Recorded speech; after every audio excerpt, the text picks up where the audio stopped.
ඉස්ලාමීය විප්ලවවාදී නායක හුසේන් සලාමී මරුට ඊශ්‍රායලය විසින් IAF ජෙට්යානා යොදාගෙන ඉරානයට එල්ල කළ ගුවන් ප්‍රහාර මාලාවෙන් ඉරාන ඉස්ලාමීය විප්ලවවාදී ආරක්ෂක බලකාය නිලධාරී ජෙනරාල් හුසේන් සලාමී මිය ගොස ඇත.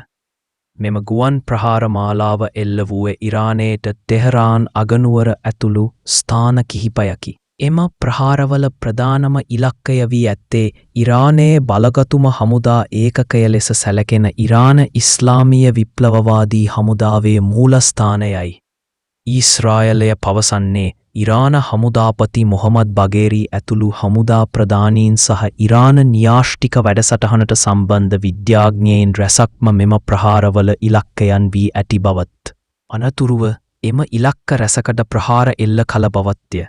මේ අතුර ඊශ්‍රායල අගමැති බෙන්ජමින් නෙතන්යාහු අවධාරණය කරන්නේ අවශ්‍ය ඕනෑම කාලයක් දක්වා ඉරානය වෙත ප්‍රහාර එල්ල කිරීම තමන්ගේ සැලසුම බවයි.